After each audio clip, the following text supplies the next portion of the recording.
on the show.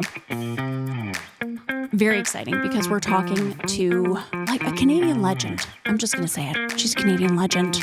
Lynn Johnston. She's joining us over the internet, of course. But we had a lovely, lovely chat. She's fantastic. She's so fun. And she was working on a beautiful, beautiful painting. I don't think there's anything creative that Lynn probably couldn't do except watercolor, because we just stay away from that, which you'll hear on the podcast. But anyways, we had a lovely chat. Chatted, of course, about For Better For Worse, the comic strip that you would have seen in your papers if you're a certain age, I guess, listening to this podcast. But I grew up with it, and I loved it, and I followed along. It was an amazing comic strip. Really, I think that's how I really got interested in reading all the time. Was I started with the comic strips in the papers, and then kind of went from there. But we have a good chat. And funny enough, the sponsor that we need to thank for today's show is the North Bay Regional Center Foundation. And right in the hospital, on the main floor, don't we have For Better For Worse characters? We have John, we have Ellie, we have Michael, and Elizabeth. And of course, Mr. Farley, who we all loved, the old English sheepdog Farley. We loved him. They're at the hospital on our main level. I see them every day. I'm Lisa Bueve, and this is To North Bay with Love.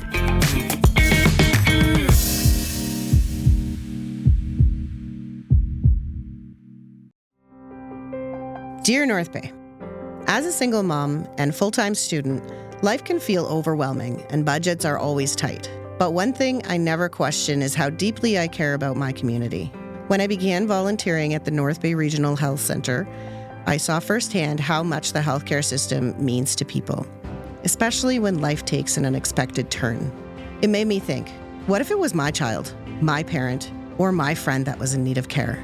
That's when I realized I wanted to do more, to be part of something bigger than myself. I joined the I Give monthly club because even a small monthly gift can have a meaningful impact, helping ensure everyone in our community has access to the care they need right here at home. If you believe in strong, local health care, I hope you'll join me. Sign up at nbrhcfoundation.ca or call 705-495-8125. It's simple and it matters. With gratitude, Kim Cosgrove. Man, I went down the rabbit hole a little bit last night, and I was creeping you online. I was just going into research, tons of research, and reading up on you and your incredible life. I mean, you've done a lot in 78 years. I mean, oh gosh, I don't even know where to start. Like, I mean, I guess maybe you've always wanted to be a cartoonist. Did you always want to pursue that? Or like, do you think you were born wanting to do that? Or was there something that pinged you in your life that kind of was like, no, you're born wanting to do it. I think everybody from the day one, they gravitate towards the things that interest them most, the things that they enjoy most. And whether that's sports or music or literature, I mean, science, I mean, you're always on record when you're a kid because that's your job. Everything else is provided for you. So your job is to learn as much as you can possibly learn and absorb as much as you can absorb in those days. And I guess I was absorbing stuff from my parents, who were both very literate. They loved words, they loved wordplay, and they loved one-liners, punchlines. My dad was a musician. He was a jeweler. He was a goldsmith. oh, wow. And a watchmaker. And so he was used to very precise, tiny work in his office downstairs and in the jewelry store that we owned. And I worked there as a kid, but I spent a lot of time with my dad, who was, both my parents were British and born in Canada, but grew up with British background and spent time in England. So they had that British type of humor, which was a lot of wordplay. Yeah. And puns and silly songs and rhymes.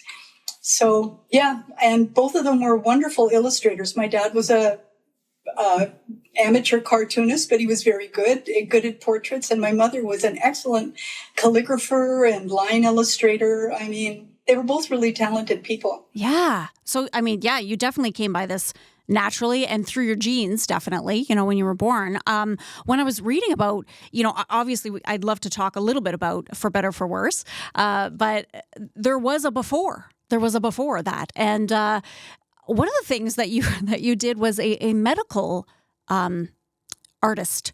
So what was that about? Tell us about that. Well, there's a lot of art in medicine because teaching, if you're trying to explain things, medical material is a lot of red stuff. And, you think when you cut into a steak, what are you really looking at, right? And so if somebody can take an illustration and show a student exactly what they're looking at and how something works, and concepts like how a bacteria might be invaded by a virus, that's really just words. But if somebody can do an illustration for you, you can see it in an electron microscope, but it's kind of more fun and more memorable, actually, if you can see an illustration. And so I went from doing serious medical illustration to a lot of comic art, really. And how was that? That was a transition. Like, it was when, I'm trying to remember, I'm looking at my notes here, my gosh, because was that kind of after, I think when you moved somewhere with your family, and then somebody asked you to do like a comic strip for their, I moved from North Vancouver to Vancouver with husband number one, who was a television cameraman.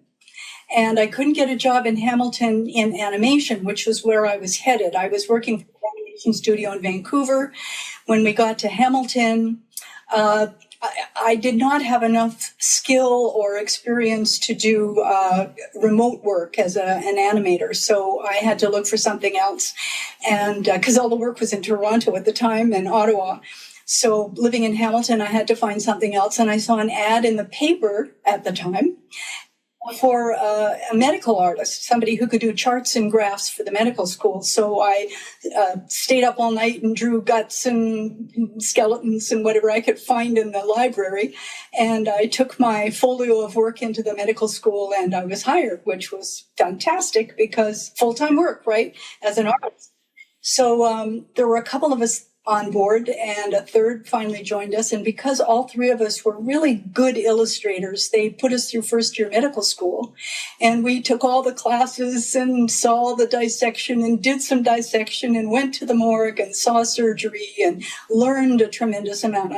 The amount that we learned in those few years was just incredible. It was the best job ever. Doing the comic strip was a great job, but this was a learning experience that I just never, ever forget. I just loved it. And talk about those two worlds kind of converging, right? You have the art and then you have the science and math. And I think nowadays they seem to think that we don't need the art and we don't need the music because they seem to just go by the wayside. Those are the first things that are cut, in budgets and schools and whichever. But that was, what an amazing experience for you to be able to go in and see all of these kind of things. Like, were you okay seeing it? Were you grossed out by it? Did it freak you out going to the morgue? No way. Oh, when you're really interested in something, you're so focused on what you're looking at that, the things that upset you probably are the smells of medicine. There's a lot of interesting chemical smells and body smells and things like that. And you're more than aware that you're looking at an open body, the smell of it more than what you're looking at, because what you're looking at is so interesting. Really, it was an experience that was almost spiritual in a way, because you realize what a machine we are, this rubbery, wet machine. That's right, yeah. But what plugs us in to turn us into who we really are with our expressions and our thoughts and our feelings and all of the things that make us, the way we speak, the way we gesture. These things are all so private and so ingrained, but otherwise we're just bags of bacteria and fluid. Yep, pretty much. We're a machine.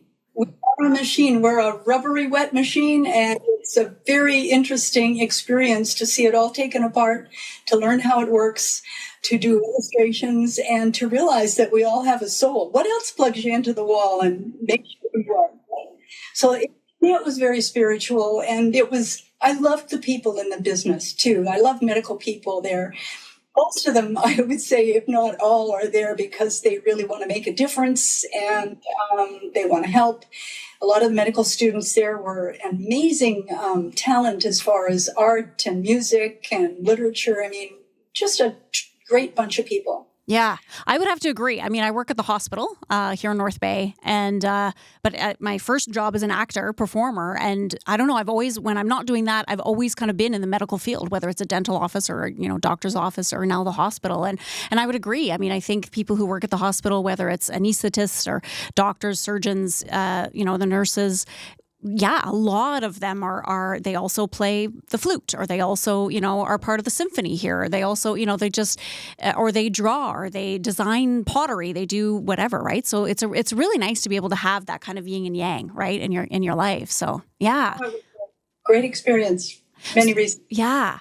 So talking about kind of creating a soul, or like having those souls, you created such amazing souls and three-dimensional characters in For Better or For Worse. And I guess, it was interesting because when I was reading about that you were saying you created those characters because you knew you could consistently draw them like over and over again, the likeness of them, right, is to like keep them going. And I just wondered did you have the picture of Ellie and John and Michael and Elizabeth kind of in your brain before you started the comic strip?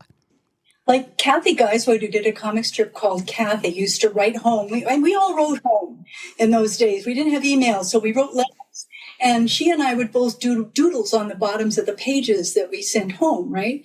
And so I could always draw us because I would, talk about us taking the baby out on a sleigh. Well, I would draw my husband and myself and the kid and the dog outside in the snow. And it was just cartoons. It wasn't portraits. It was just cartoons. But I knew I could draw those cartoons over and over again, which is what you have to do if you're doing sequential illustrations. The box A has to look like box D. Right. Yeah. I will say that I think, honestly, the comics was something that really got me into reading. Both my parents were teachers. They are avid readers. My mom goes to the library, twice a week now. Anyway, she gets a lot of books in a week.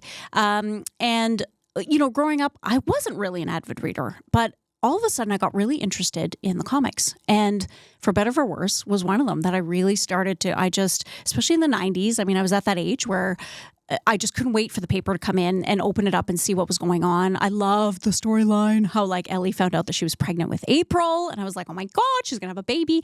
And because the story, they aged in real time, which was something a little different, I guess, at the time. Like other comic strips kind of weren't doing that, or that was something unique.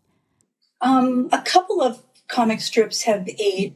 Gasoline Alley and I think Zitz and I think Luann, but it was much more gradual. Mine was sort of year by year by year. And I started doing that about 4 or 5 years into the strip because I got bored. And I figured if I'm bored, then my readers will be bored. And if I just had characters that never changed, if it was like Peanuts, for example, I would not ever be able to sustain it for any length of time. I just didn't have the wherewithal to do that without working with writers.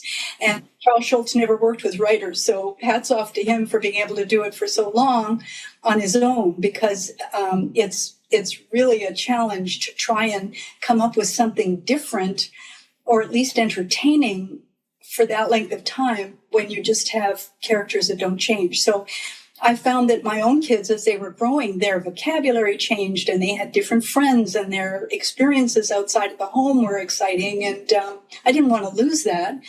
And I also, I just wanted the excitement of change and the challenge of it. Yeah.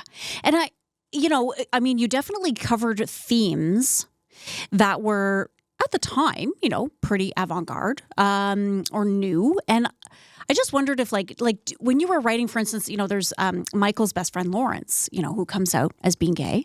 And then there was, dealing with kind of sexual harassment in the workplace with Elizabeth.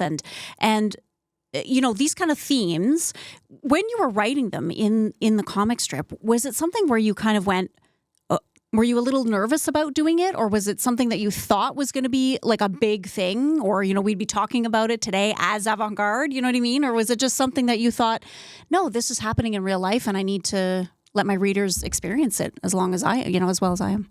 Exactly. It's exactly what you said. It was, I was hired to do real life.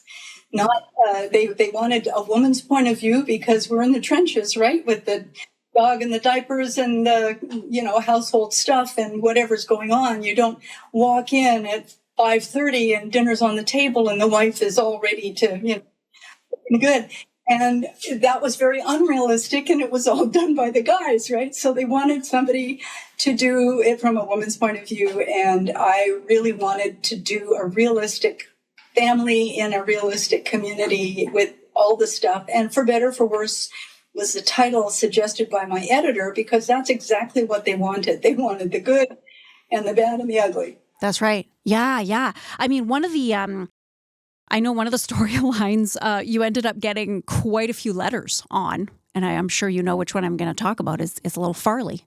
So we all loved Farley, the dog. And he was getting up there. He was about 14 years old, I guess. And then April had a misfortune in a stream and he saved her. He saved her from drowning and subsequently passed away himself. And was that kind of surprising? I mean, obviously you knew by then people, loved your comic strip. They loved the stories. They loved finding out about this family, about Ellie and John and their family. But to have so many people just take the time to sit down and write you a letter, whether it was good or bad, or just kind of say, how dare you, because I've been reading books before and they kill off a character and I'm devastated. And I go, why would you do that? But it's part of the story. It's part of life. If you're going to do a realistic story, you have to do realistic situations. And I mean, you look at these series, like I've just finished watching The Sopranos again, and I think it went for 10 years, and you see the people grow older, see the kids grow up, and, things happen. And so I wanted, and in fact, my sister-in-law was a veterinarian, and she said, old English sheepdogs don't live that long, and this guy's 13 years old, and you have to deal with it. So she said, because she was a vet, she said, please have him go a hero. She said, don't have him put down by the vet, because she said, that's the saddest thing. So she said, just have him, if you can write a story. And she was a good writer. So she said, write a story that he can go as a hero. So that's what I did. I passed it by my editors. They thought it was okay. I told Charles Schultz, we were good friends. I told him, he said, if you do that, I'm going to have Snoopy hit by a truck and come to the hospital and nobody's going to care about your dumb story. So don't do it. So I didn't tell him when I was going to do it because I didn't want him to interfere. And you never know what is going to appear in the newspaper on any given day, right? Because a bridge can collapse or a storm can knock down buildings, and that can happen in a night. And suddenly the front page and every other, sequential page, all of the columns change, everything changes. The only page that doesn't change is the comics page. And so the day that Farley died was the day of the Oklahoma bombing. Oh my goodness. Which was tragic. And people were very angry with me because they wanted happy stories. They didn't want to read a sad story on a day when they were emotionally overwhelmed, and everybody was. It was, I think, the first really awful thing that had happened like this.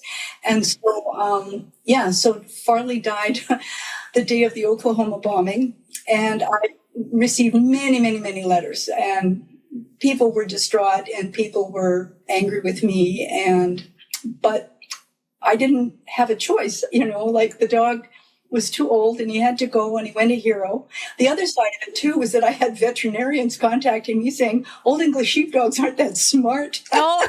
That there's no way that dog could have saved that kid. It would have just drowned itself. Yeah, I would have tried to help, but oh shoot. What do you do? What do you do? Yeah. Anyways, on one hand, it was a fantasy. On the other hand, it was as close to real as I could make it without overdoing it. Right. And I mean, there's a lesson right there, right? I mean, it came out in a paper with the Oklahoma bombing, and And sometimes in life that happens, it's not just one bad thing, sometimes there's a series of, or sometimes you're going through something that is not just bad on one day, but it's over a few months or something, you know what I mean? So you never know. You just never know when things like that are going to happen. And of course you didn't, you weren't expecting that. So you couldn't kind of say, don't run this one on this day, But yeah, I just love that there was such a response, because you just know that really it comes from love. It just comes from this total loyalty and love to that family. Lucky that it was before the internet, really, and most of the letters came as hard copy letters, actually in the mail. And my editor, of course, got a lot of phone calls, things like that. But I was really grateful that I was kept from what is really a barrage of crazy stuff that happens now. And of course, I had another dog in the wings, right? I wanted to continue with a fuzzy, silly dog in the strip. And so Farley had a May-December relationship with the dog next door. And we have Edgar, the puppy, shows up and is adopted by the family. And of course, I got all these angry letters from people saying, you should have had that dog neutered. Going around. Oh, yeah, now the vets are on you again. You should be adopting a puppy from the, from the past. Humane Society or something, yeah. It's a cartoon dog.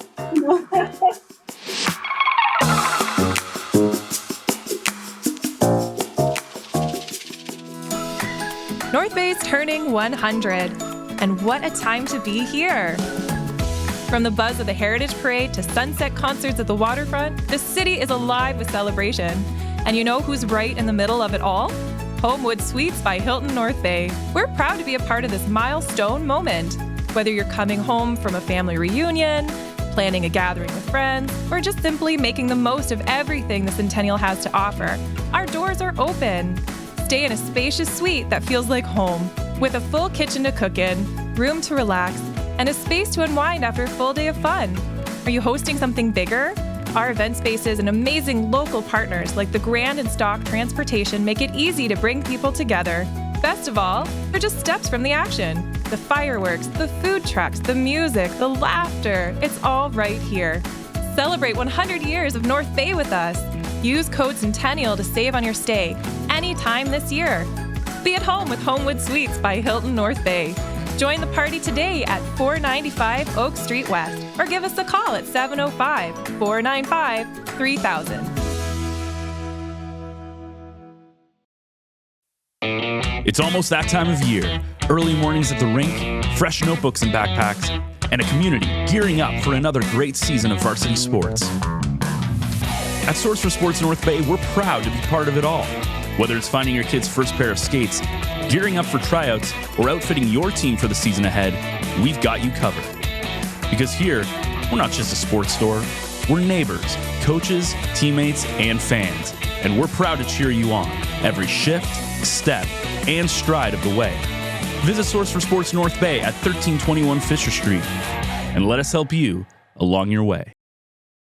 You're speaking about your editors, and of course you would have editors. Was there ever a time where you wrote a story, or there was a storyline, perhaps one of those kind of themes, and the editors kind of really said, no, we shouldn't do this, or just kind of, wanted you to change something? I'd have an idea first, and I would talk to them first and say, do you think this would work? And if they said, no, that was fine. There was the occasional individual strip that they didn't like, and I would rework that. And Nipissing, for example, Nipissing University has a word in the middle of it, and you're not allowed to use any suggestive words at all in the comics. And so when Elizabeth went to Nipissing University, I had her walking past a sign where the NI was knocked out in one panel. And, a couple of editors noticed it, but some readers noticed it. And I did it on purpose to see how many people would notice. Very few people did. Oh, my gosh. No way. That's crazy. When I used to push the boundaries. Yeah, exactly. See what I can kind of sneak in there in the corner and nobody will. Now, okay, so did it start out in black and white and then go to color? No, the dailies were always in black and white. The Sundays were in color. The Sundays were in color, yeah. Color became very easy. It was all electronic.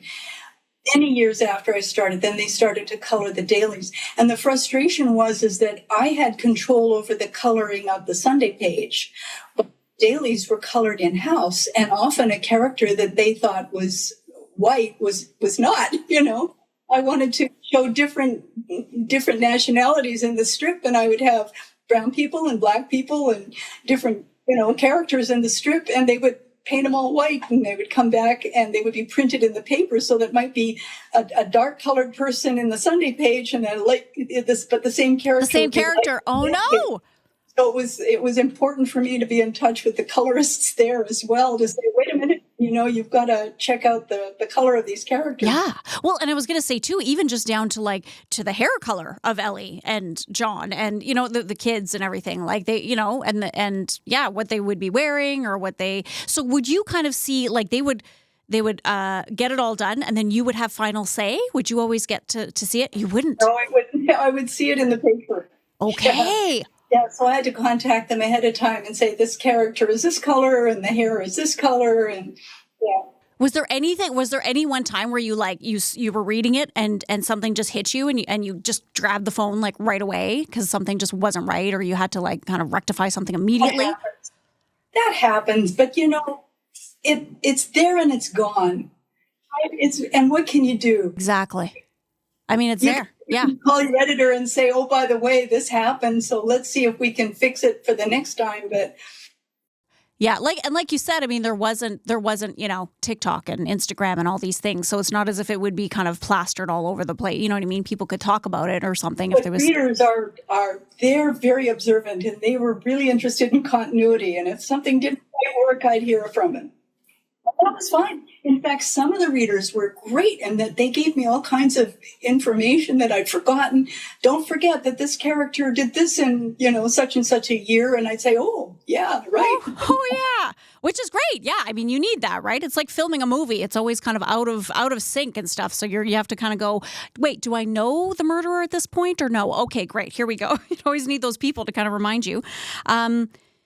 Okay, you have a lot of awards, Lynn. Does it bother you to talk about your awards? No. You're like, no, bring it on. What do I got? No, listen, the Wikipedia page, it just kept going and going. But I thought one of them that was really, really interesting and really cool was you were the first woman and first Canadian to win the National Cartoonists Society's Reuben Award. What's the Reuben Award for specifically?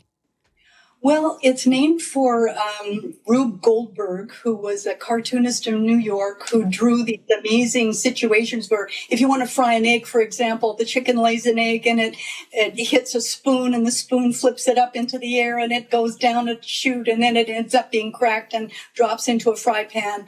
And it was this whole... And whenever people talk about a Rube Goldberg contraption, okay, they're talking about something that's gerrymandered and filled with wire. And it's all, I probably haven't heard of it now, but Rube Goldberg was an iconic cartoonist in New York, and they named the award for him. He and a bunch of other guys in New York started the National Cartoonist Society. They called it National. I don't know why. It was an old boys club that used to drink a lot and I love it.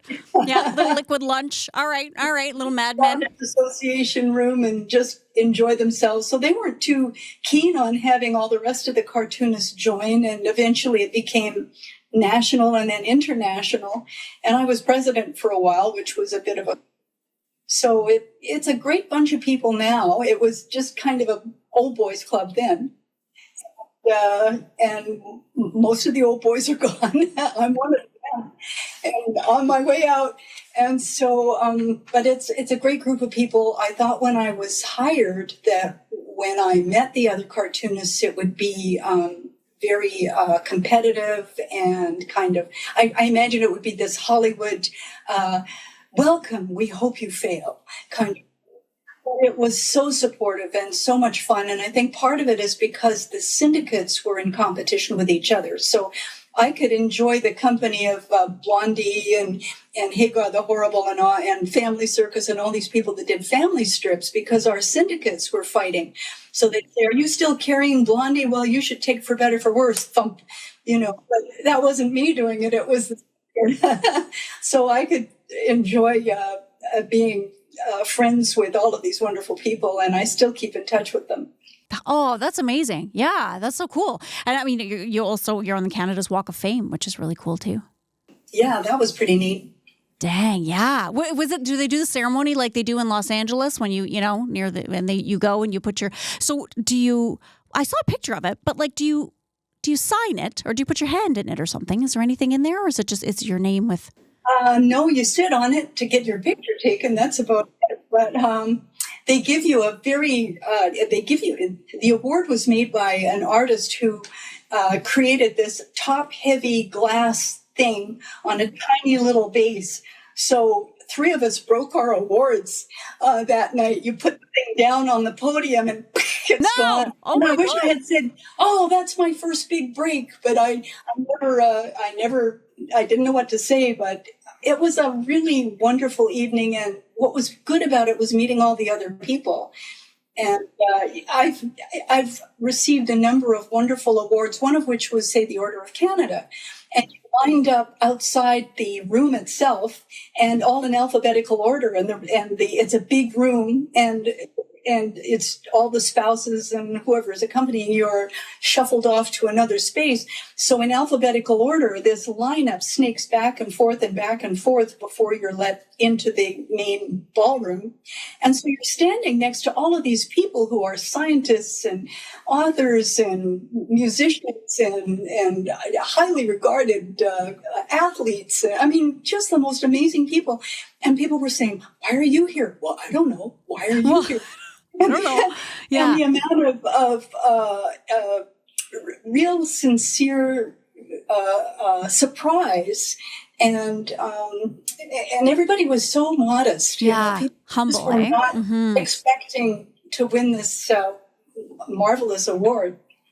Yeah, I think there's nothing better than that. Like I love hearing stories like that of people who, have reached kind of expertise in their field, but have still stayed humble, and kind to people and have a real feeling of, I don't want to, just helping others, but also like of plenty, right? Like it's not scarcity. It's there's room for everybody, and we don't need to be in competition with each other just because we do a strip together about a family, a family comic strip, because there's all different types, and for better or for worse is completely different from Family Circus or whatever, right? Like it's apples and oranges. So it's nice when you can kind of, be supported by people who are in that same kind of creative world as you, and just like realize that. It's great. Well, Stay humble. It's crazy to be arrogant. It's crazy. Right, it doesn't make any sense. I know. There's always someone out there who's better than you are. And you're always learning. You're always learning, right? Throughout life, you're just learning. The thing is to celebrate them and to learn from them, right? Absolutely. And so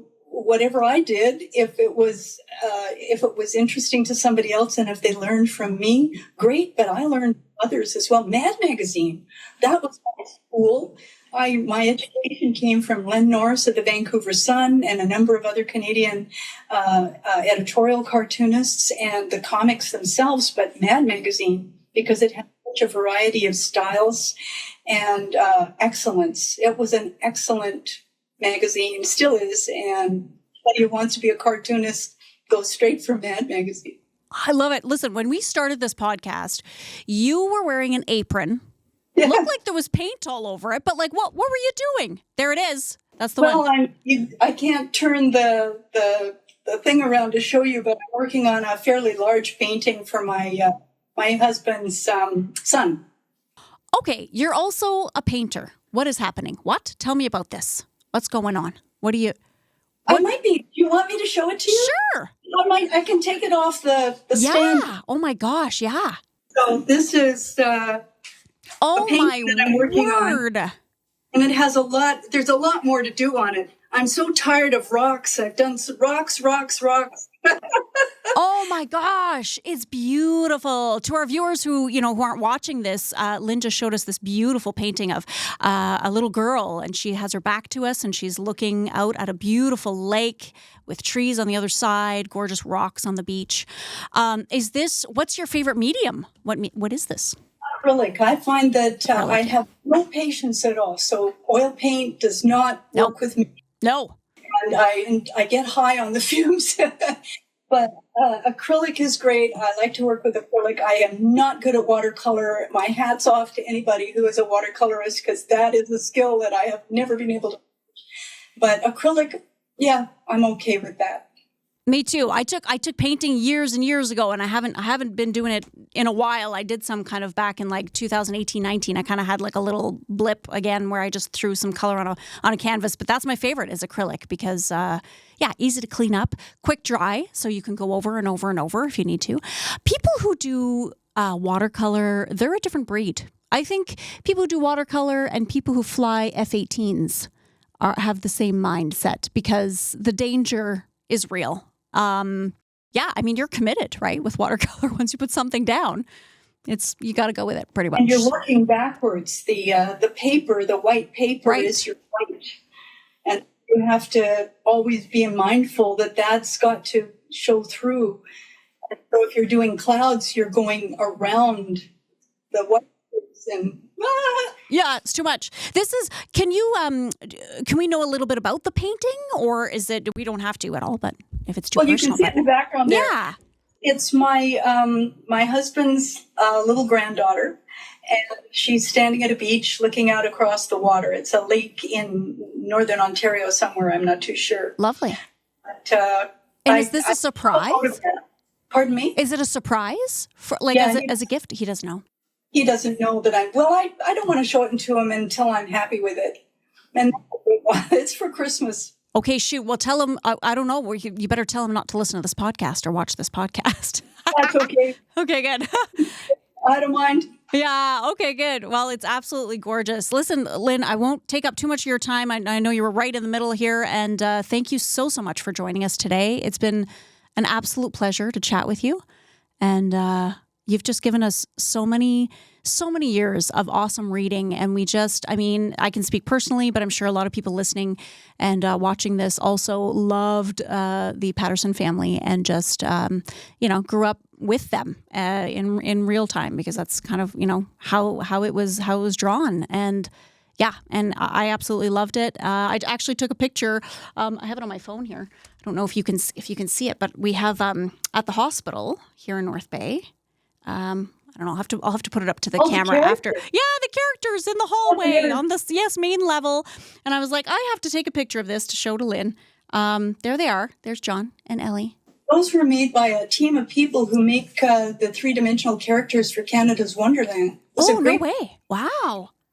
It was fun. I worked on those with them. I did the painting. I painted them. So no way! Okay. That was fun. I love working with those folks. They were great. Ah, that's awesome. Yeah, I see it. It's supposed to be attached to a bench in downtown North Bay, right, not too far from the waterfront, but they were vandalized so many times they had to go indoors. So they've done the circuit. They've been in the art gallery and they've been in a couple of shops, and now they're in the hospital. And I'm very grateful to the hospital for accepting them. That is amazing. We love them. I mean, I say it every day because I work in the pre-admission clinic. We cover many different areas here, but when we have people come in before their surgeries, they often have to go get ECGs at cardiorespiratory. So I say this every day. Usually I'll say it's just past the Lynn Johnston, the for better or for worse statues. Just go past that, and the door is right there. But I get to see them every day. There they are, little Michael. Well, I wish we could go have a cup of coffee. This seems so one-sided. I want to find out more about you. Oh, gosh. No. This is all about you, girl. It's all about you today. Appreciate your time so much. And, it's wonderful to have you as an amazing Canadian and creative woman. Hi, North Bay.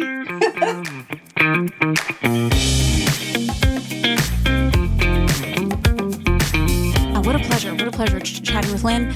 And it was interesting. Like, I loved how, one of the things I loved that she said was when we were talking about Farley, being about 14 years old as an Old English sheepdog, and usually the bigger the breed, the shorter the lifespan. And, she had some vet friends kind of say, hey, like, it's getting to the point now where, Farley's going to have to go.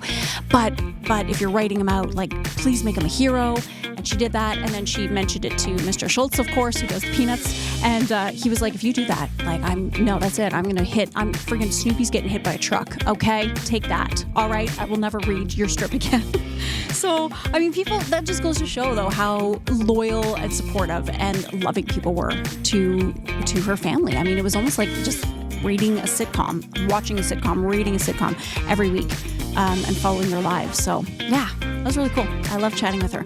Hey, head over to our website, northbayecho.ca. You can check out all the other podcasts that are there. You can sign up for our newsletter, Echo Essentials. It'll be sent right to your inbox. You don't even have to think about it. Until then, much love, North Bay.